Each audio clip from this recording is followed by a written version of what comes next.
Hi, everybody. I'm Colleen Frangos, Rocket IT's Community Relationship Coordinator, and welcome to another great conversation here on Thrive Gwinnett.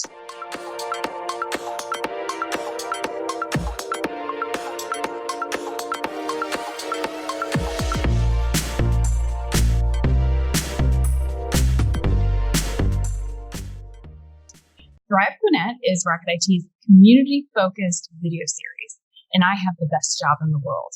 I have the honor to talk to so many amazing individuals here in our community that are doing amazing things with different organizations that we support by, making positive impacts on the lives of individuals, businesses, and just our reach is far. And we're very lucky to be in this special community. So I hope to share with everyone tuning in today and other episodes that we really do. We live, we work, we play with a lot of great folks that we call our neighbors, and we watch them thrive together. And I love that. So today I have the pleasure to talk with Paige Havens. So Paige, welcome. Good morning. Thank you so much. I'm excited to be here. Yay. Well, Paige, happy Friday too. I love doing these chats on Friday just because I'm already in a good mood. So that's right. But Paige, you are quite the woman to reckon with. I've been told that you are a change agent.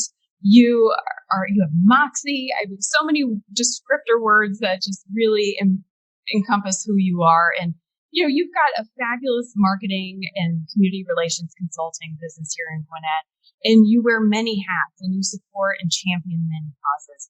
So I want to get started. I think we've got to cram a lot into 10 minutes, so we'll see what we can do here. It's a challenge. But you truly are a champion for the people here in Gwinnett. So I want to start by talking about a project that you created 21 years ago with Gwinnett Great Days of Service. So I would love to hear more about that awesome program. Well, honestly, it's one of my favorite things to tell the story about because it truly is something that developed into a legacy for our community. And I'm just humbled and honored to have been a part of that history. So it really started in the floor of my living room as awesome. I was in board meetings with major corporations in the community and in the nonprofit community, and would hear those that had resources talk about how they more efficiently and effectively wanted to push them out into the community. And then I would hear the nonprofits speak of all the gaps and the needs that they had. So we began to develop through the Gwinnett Coalition some conversations about how to build an intentional mechanism and culture in our community that enabled people, the haves and have-nots, to come together and to really be intentional about how we work together to meet the emerging needs in our community. And especially at a time 20 years ago when we were off the charts in growth. And, that was when Gwinnett was setting every growth record across the country. And so it was imperative at that time, and I think that's something that many people don't realize about our community, is so much of the success that we enjoy was very mindful and intentional by the leadership in this community. So anyway, we created Great Days of Service, and everything from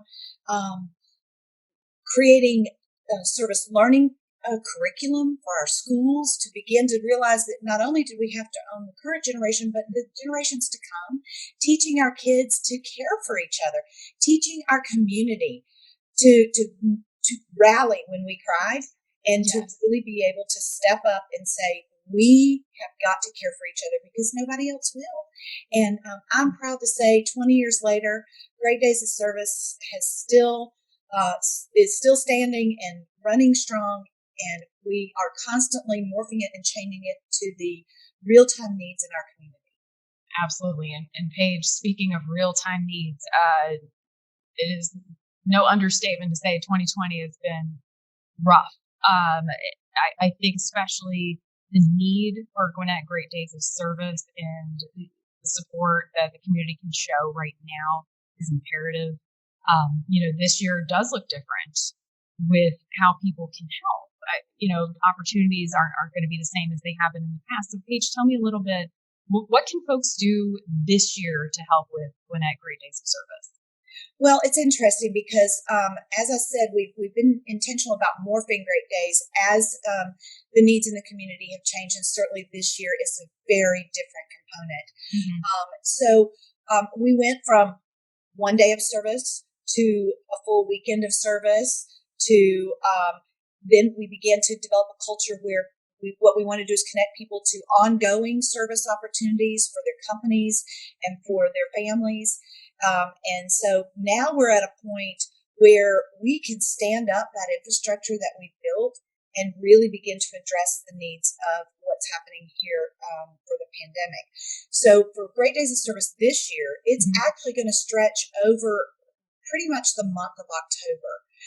So starting October 1, we're going to begin to lead the drives across the community. And I'm yay Rocket IT for signing up and doing that for us. Yes. Super excited about that. But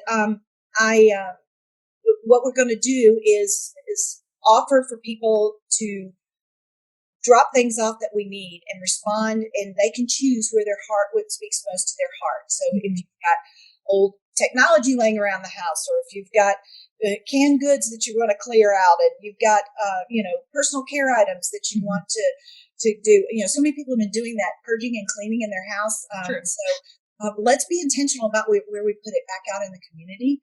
And I'm so excited about what's to come. So I just really want to challenge everybody to go to GwinnettGreatDaysOfService.org and learn about how you can plug in, do a drive in your neighborhood. Call your church and say, let's make an impact, because October could be an amazing thing that can really push us strong through the end of the year. I love it. Well, and they've got a pretty big goal of 500,000 items to bring to get donated. So I think they can do it. I think it can happen. 10 times what we did last year. And we can. And I'll tell you, I've seen this community stand up and react and respond to what we need. We'll be there. Love it. And I think that response, that ability to pivot through these difficult times, I know that's such a buzzword, but it is true. I think everyone has been able to keep going and be agile and make things happen. So I think it's definitely possible. And speaking of being agile, I think I want to go backwards this year and take it back to March, when the pandemic was really, emotions were running strong. It was a tough time.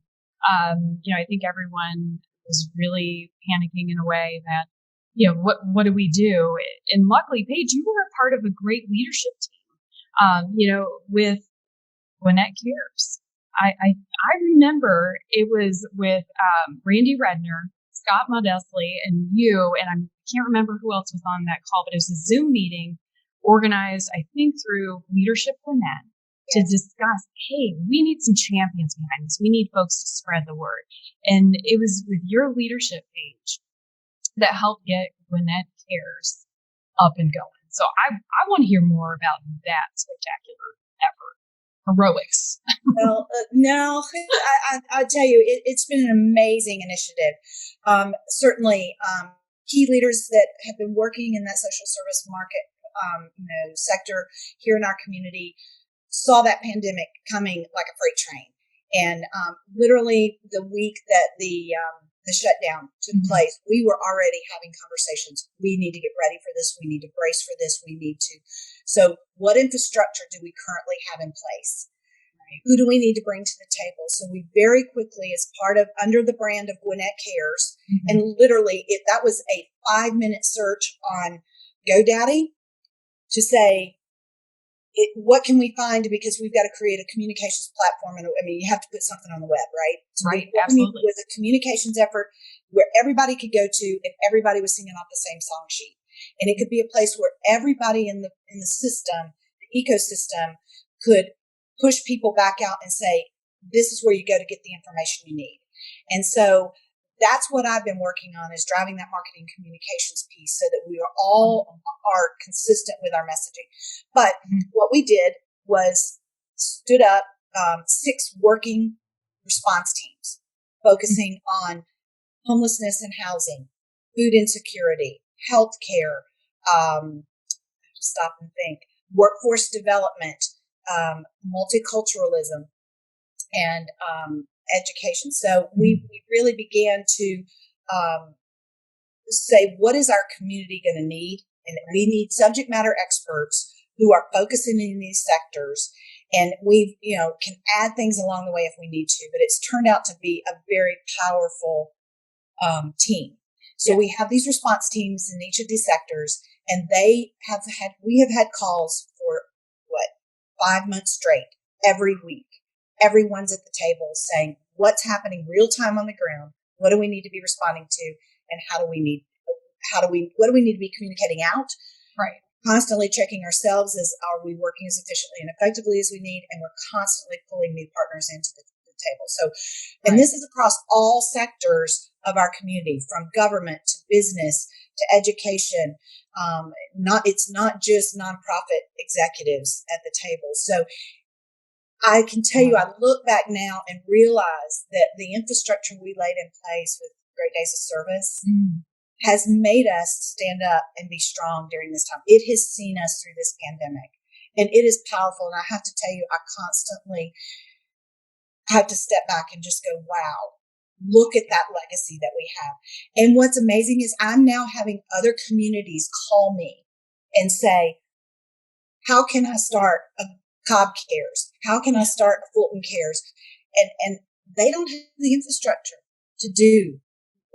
They don't have the collaborative work and the coalition of efforts that we have, and have had in place, working and building on for 20 years.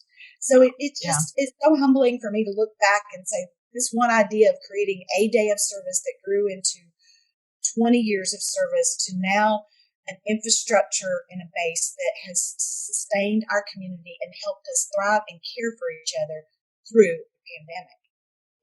I'm just in awe. It's a beautiful thing. It really is. It gets me excited. I know you're fired up too. It's just, it's cool. It's just cool. And I think that energy too, and that, the relationships that you get to build alongside these people as you accomplish these goals and are able to serve others and provide that support. It's a beautiful thing. I love it. Well, Colleen, I want to interject that what I'm seeing now is this collaborative effort. We're not just looking at today as we're putting in new systems to deal with the pandemic. We are also looking at how we build stronger infrastructure for the next 20 years. Absolutely. So we've got a very forward-looking group. So I want to just assure the community that while right now we feel that this pandemic has drawn us down and has made us weary and has weakened us, I will argue to the contrary. And I will tell you that I am seeing that we are going to come out of this bigger, better, and stronger than our community has ever been before. So have faith and have hope. Absolutely. And keep that momentum going, because the need will not be gone. It's going to understand we're a relief effort right now. Yeah. We've got recovery to come through. Yes. Absolutely. Yes. Absolutely. Well, Paige, with that, I think we did pretty good here. We kept within our time frame. Not bad. Covered a lot of ground. But absolutely. I'm excited. This has been a pleasure. Thank you for spending time with me this morning. I really appreciate it, and all the work that you do for our community. And hopefully we'll get to chat again soon. But in the meantime, thank you. Thank you so much. I appreciate it. Absolutely. Well, and stay tuned, everybody, for the next Thrive Gwinnett. Hopefully we'll have some more great conversation with awesome people, and have a great rest of your day, folks. Bye.